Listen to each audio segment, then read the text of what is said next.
Sir ఇప్పుడు గడిచిన 24 గంటలు మనం చూసుకుంటే ఆల్మోస్ట్ 9,000 వరకు తగ్గటం జరిగింది. సో ప్రెజెంట్ ఎలా ఉంది సార్? ఇంకా తగ్గుముఖం పడొచ్చా?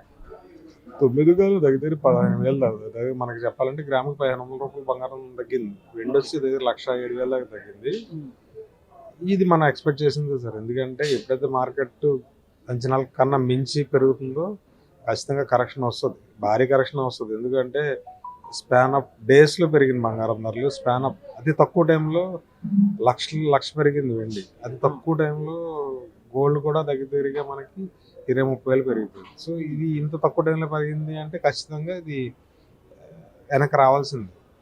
పెరగడం అనేది దానికి ఒక సైంటిఫిక్ మెథడ్ ఉంటుంది. ఆ మెథడ్లో పెరిగింది ఎప్పుడు వెనక్కి తగ్గడం కష్టం. ఇప్పుడు బంగారం ధర 1000 నుంచి 2,000 అవడానికి, 2,000 నుంచి 3,000 అవడానికి అలాగే అలా పెరుగుకుంటూ వచ్చింది చూసారు. ఆ విధానంలోనే పెరుగుతుంది బంగారం. సో అది కాకుండా డ్రాస్టిక్గా పెరిగిన ప్రతిసారి మార్కెట్లో ఏంటంటే ప్రాఫిట్ బుకింగ్ చేసి కరెక్షన్స్ అనేవి కామన్గా న్యాచురల్గా వస్తాయి.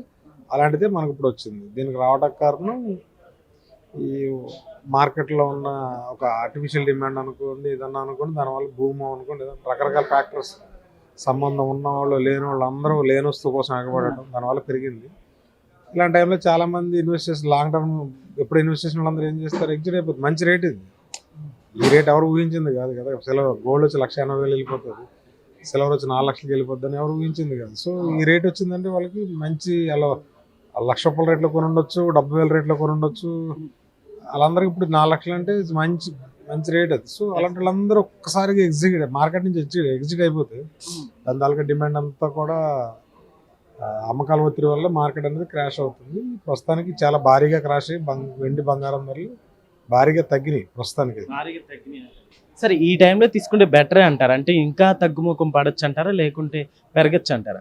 ఈ మార్కెట్లో పెరుగుదల ఎంత ఉంటుందో తగ్గుదల కూడా అలాగే ఉంటుంది. సో తగ్గుదల అనేది ఒక పీరియడ్ ఆఫ్ టైం ఉంటుంది, పెరుగుదల అనేది ఎక్కువ కాలం ఉంటుంది. సో నేను లాంగ్ టర్మ్ ఫస్ట్ నుంచి మీకు చెప్తుంది, ఇప్పుడు చెప్తుంది, భవిష్యత్తులో చెప్పేది కూడా ఏంటంటే ఈ బంగారం వెండి మెటల్స్ ఏదైనా కానీ షార్ట్ టర్మ్ ఉద్దేశాలతో కొనొద్దు. నాకు ఎవరో చెప్పారు ఇంక నెల 4 లక్షలు అయిపోద్ది అంటే అప్పుడు అమ్మేయచ్చు. 4 లక్షలు అవ్వచ్చు, ఒక నెల 2 లక్షలు కూడా కావచ్చు. సో ఈ మార్కెట్లో ఆ ఛాన్సెస్ ఎక్కువ. అదే లాంగ్ టర్మ్లో ఆ ఛాన్సెస్ చాలా తక్కువ. కొత్తగా ఇప్పుడు మనం ఫస్ట్ నుంచి చెప్తుంది ఏంటంటే బంగారంని కొనండి, తగ్గినప్పుడు ఎక్కువ కొనండి. ఇంకా బంగారం వెండిలు తగ్గుతూ ఉంటే పెరుగుతూ ఉంటాయి. సపోజ్ ఇవాళ ఈ 4 లక్షల రేట్లో కేజీ కొని ఉండొచ్చు, లేదా 1/2 కేజీ కొని ఉండొచ్చు.